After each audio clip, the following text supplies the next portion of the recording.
دوسرے حصہ میں اللہ تعالیٰ نے ہاروت اور ماروت کا ذکر کیا ہے۔ ہاروت اور ماروت کے حوالے سے بہت سارے سوالات ہیں جو اکثر زیر بحث رہتے ہیں، تو ان میں سے چند جو بنیادی سوالات ہیں جو قرآن مجید کی اس مبارک آیت میں جن کا جواب موجود ہے، ہم بس انہی کا ذکر کریں گے۔ سب سے پہلا سوال کہ ہاروت اور ماروت انسان تھے یا فرشتے تھے؟ تو ان کے انسان ہونے کے حوالے سے کچھ کہانیاں روایات میں چل رہی ہیں کہ وہ جی انسان تھے، لیکن اپنی عبادات اور تقوی کی وجہ سے تو لوگ ان کو فرشتہ کہتے تھے، لیکن جب قرآن مجید نے ان کو فرشتہ کہا ہے، ملکین کا لفظ ان کے لیے استعمال کیا ہے، تو اب ان کو انسان سمجھنے یا ان کے بارے میں انسان ہونے کے حوالے سے جو کہانیاں چلتی ہیں تو ان کی کوئی حیثیت اور وقت باقی نہیں رہتی۔ دوسرا سوال کہ وہ کس شہر میں؟ تو اللہ تعالیٰ نے اس شہر کا نام بابل بیان کیا ہے۔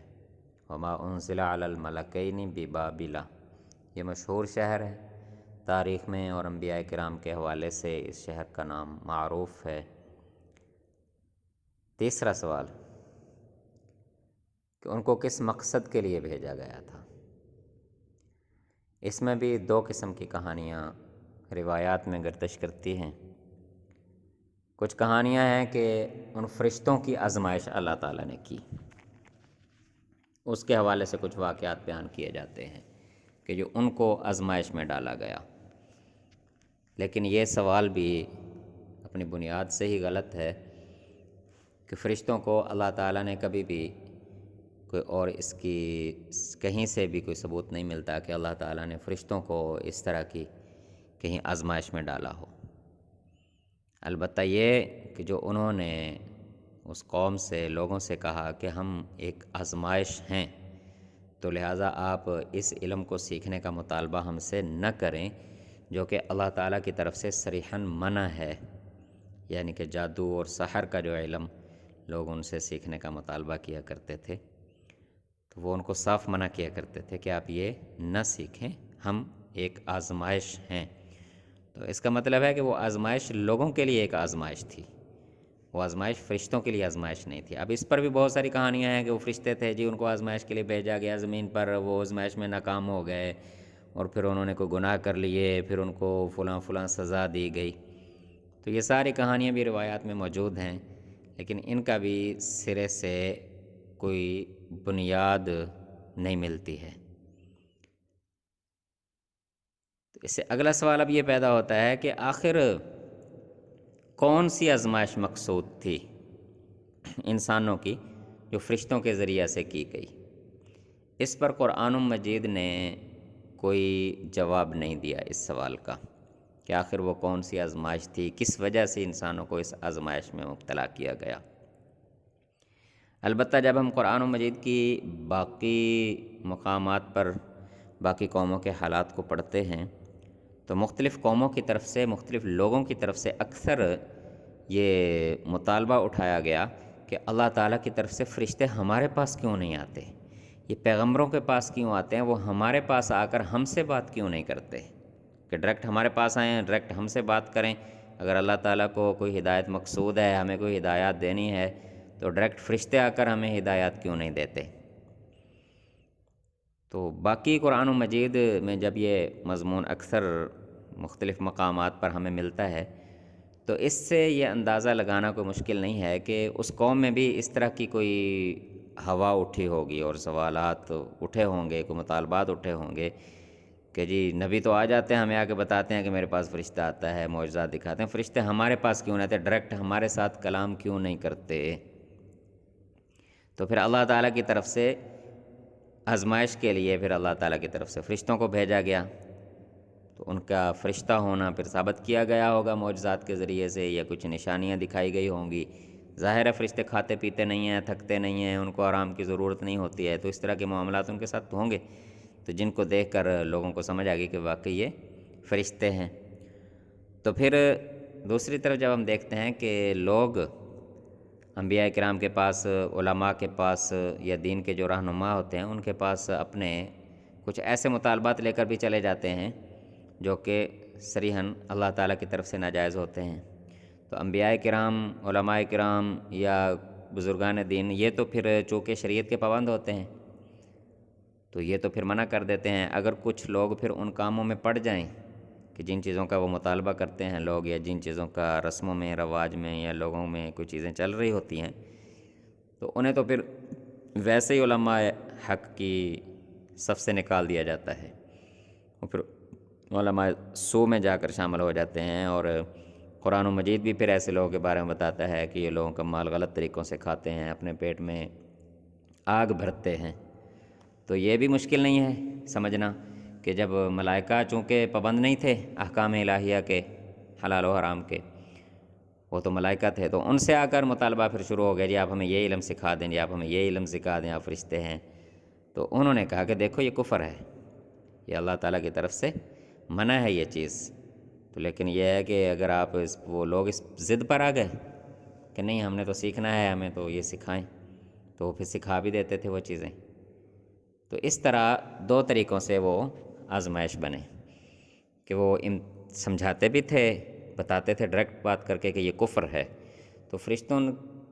سے بات کرنے کا، آمنے سامنے بات کرنے کا جو مطالبہ تھا لوگوں کا وہ بھی پورا ہو گیا۔ اب فرشتے خود بتا رہے ہیں کہ یہ کفر ہے، اللہ تعالیٰ کی طرف سے منع ہے، لیکن لوگ پھر بھی ضد پر ہیں کہ نہیں جی ہمیں تو سکھائیں۔ اب اگلا سوال یہ ہے کہ کیا اس سے پہلے یہ جادو کا عمل یا سحر کے جو عملیات ہیں یہ موجود تھے یا وہ فرشتے ہی اس کو لے کر آئے؟ تو اگر فرشتے اس کو لے کر آئے تو پھر یہ سوال پیدا ہوتا ہے کہ ایک ایسی چیز جو اللہ تعالیٰ نے انسانوں کے لیے حرام کی ہے وہ خود فرشتوں کے ذریعے سے کیوں بھیجی کہ جا کر وہ لوگوں کو سکھائیں؟ تو اس پر یہی ہے کہ وہ جادو پہلے سے موجود تھا، یہ نہیں کہ وہ پہلے سے لوگوں میں موجود نہیں تھا، موجود تھا، لیکن لوگوں کا جیسے مطالبہ ہوتا ہے کہ حضرت آپ ہمیں کچھ عنایت فرمائیں اس حوالے سے، تو وہ فرشتوں کی وساطت سے انہوں نے ہاروت اور ماروت سے لوگوں نے مطالبہ کر کے یہ چیزیں لیں، اور بنیادی طور پر اللہ تعالیٰ نے پھر وہ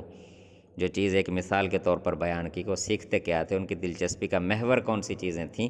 تو اللہ نے مثال کے طور پر ایک چیز بتائی کہ میاں بیوی میں لڑائی کیسے کروانی ہے، کون سا عمل ہے کہ میاں بیوی کے آپس میں لڑائی کروائی جا سکے، تو یہ عمل وہ فرشتوں سے سیکھتے تھے۔ تو پھر ساتھ میں اللہ تعالیٰ نے اگلی وضاحت بھی کر دی کہ یہ چیزیں اس وقت تک انسان کو نقصان نہیں پہنچا سکتی جب تک اللہ تعالیٰ کی طرف سے اس چیز کا امر نہ ہو،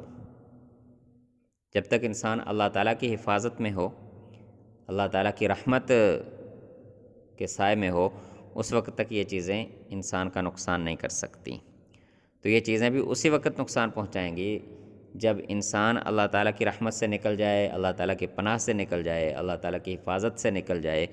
اور اللہ کی نافرمانیوں سے یا اللہ تعالیٰ سے دور ہو کر، اللہ کے احکام کو توڑ کر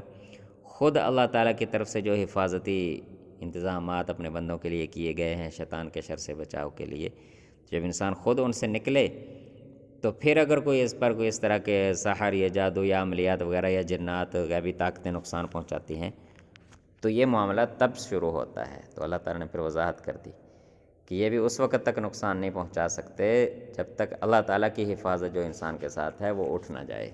ہاں جب اللہ کا امر ہو اور وہ حفاظت اللہ تعالیٰ کی ختم ہو جائے تو اس کے بعد پھر جو بھی نقصان ہو، پھر چاہے وہ جادو اور سحر کے ذریعے سے ہو یا کسی بھی صورت میں ہو، وہ نقصان تو نقصان ہوتا ہے پھر۔ تو یہ چیزیں وہ جو ہیں لوگ ملائکہ سے سیکھتے تھے۔ تو آج کل ایک اللہ تعالیٰ معاف فرمائے گمراہی اس حد تک پہنچ چکی ہے کہ عملیات سکھانے والے جو ہیں وہ بعض اوقات قرآن کا نام لے کر، آیات کا نام لے کر، فرشتوں کا نام لے کر، جس طرح اس آیت کے پہلے حصے میں بیان ہوا کہ جادو کے ساتھ سلیمانی کا نام لگا دیا گیا جی کہ یہ سلیمانی جادو ہے، یہ سلیمانی عملیات ہیں، فلاں ہیں، حالانکہ اللہ تعالیٰ نے وضاحت کر دی کہ حضرت سلیمان علیہ السلام نے کبھی اس طرح کے قطعاً کوئی کام نہیں کیے تھے، یہ شیاطین کا کام تھا، اور نسبت ان کی لوگوں کو گمراہ کرنے کے لیے حضرت سلیمان علیہ السلام کی طرف کر دی گئی۔ اسی طرح ہاروت اور ماروت کا معاملہ ہے کہ وہ فرشتے تھے، اللہ تعالیٰ کی طرف سے آزمائش بن کر ایک قوم کے لیے آئے۔ تو تو انہوں نے اگر سکھایا بھی ہے کسی کو تو پہلے وضاحت کر دی اس چیز کی، جو لوگوں کا مطالبہ تھا لوگوں کا کہ فرشتے ہم سے کلام کریں اور فرشتے ہمیں بتائیں کہ حلال کیا ہے، حرام کیا ہے، کفر کیا ہے، ایمان کیا ہے، تو انہوں نے بتا دیا کہ یہ کفر ہے۔ لیکن لوگوں کا مطالبہ پھر بھی یہی رہا کہ ہمیں سکھائیں، آپ کہہ رہے ہیں کہ کفر ہے لیکن پھر بھی ہم یہ سیکھنا چاہتے ہیں، تو پھر انہوں نے وہ سکھا بھی دیا۔ اب چونکہ ان کے لیے یہ کوئی حلال و حرام کا مسئلہ نہیں تھا،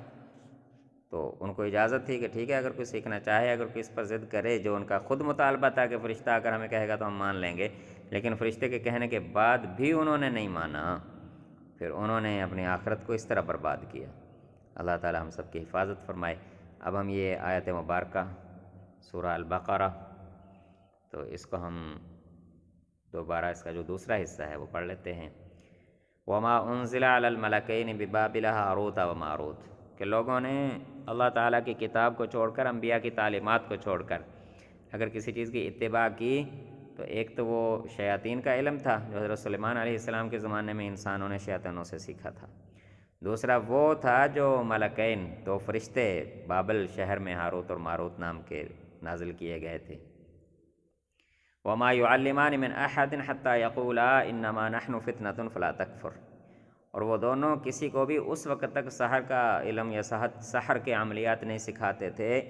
جب تک وہ ان سے یہ بات نہیں کہہ دیتے تھے وضاحت کے ساتھ کہ بھائی ہم فتنہ ہیں، ہم تمہارے لیے ایک آزمائش بن کر آئے ہیں، لہٰذا تم کفر میں نہ پڑو۔ لیکن وہ لوگ پھر بھی ان سے سیکھتے تھے، فَيَتَعَلَّمُونَ مِنْهُمَا مَا يُفَرِّقُونَ بِهِ بَيْنَ الْمَرْءِ وَزَوْجِهِ، پھر وہ لوگوں کو سکھاتے تھے ان عملیات میں سے کہ جن کے ذریعے سے خامد اور بیوی کے اندر یہ فرق کر دیا جاتا ہے، جدائی کروا دی جاتی ہے۔ وَمَا هُمْ بِضَارِّينَ بِهِ مِنْ أَحَدٍ إِلَّا بِإِذْنِ اللَّهِ، اور یہ جو عملیات ہیں، یہ جو سیکھنے سکھانے والے تھے، یہ عملیات کرنے والے تھے، یہ اس وقت تک کسی کو نقصان نہیں پہنچا سکتے جب تک اللہ تعالیٰ کا اذن نہ ہو، اللہ تعالیٰ کا حکم نہ ہو۔ وَيَتَعَلَّمُونَ مَا يَضُرُّهُمْ وَلَا يَنفَعُهُمْ، اور یہ وہ علم تھا جو لوگ ان سے سیکھتے تھے اور وہ لوگوں کو سکھاتے تھے کہ ما يضرهم ولا ينفعهم، کہ جو نہ تو نقصان دے سکتا تھا اور نہ ہی کوئی ان کو نفع دیتا تھا، بس صرف ایک چسکا تھا ان کا، بس شیطانی عملیات کے ذریعے ہم یہ کر دیں گے وہ کر دیں گے۔ وَلَقَدْ عَلِمُوا، پھر بے شک انہوں نے وہ چیز سیکھی، لَمَنِ اشْتَرَاهُ مَا لَهُ فِي الْآخِرَةِ مِنْ خَلَاقٍ، کہ جس کے ذریعے سے پھر وہ آخرت میں پھر ان کا کوئی حصہ باقی نہ رہا۔ وَلَبِئْسَ مَا شَرَوْا بِهِ أَنفُسَهُمْ، پھر کتنی بری چیز انہوں نے اپنی جانوں کے بدلے میں کتنی بری چیز کو خریدا، انہوں نے کتنا برا سودا کیا۔ یہی وہ جان تھی جسے اگر ایمان و عمل کے راستے پر لگا دیا جاتا، اللہ تعالیٰ کے انبیاء کرام کی تعلیمات پر کے مطابق اس کی اتباع میں چلا دیا جاتا، اللہ تعالیٰ کے احکام کی پیروی کرتے ہوئے چل جاتے، تو یہی ان کی جان جو ہے وہ کتنی قیمتی بن جاتی کہ آخرت کی ہمیشہ کی کامیابیاں ان کا مقدر ٹھہر جاتی، ان کا نصیب بن جاتی۔ لیکن انہوں نے اب کتنی بری چیز کے بدلے میں اپنی جانوں کو ضائع کر دیا، لو کانوا یعلمون، اگر وہ اس بات کو جان لیتے۔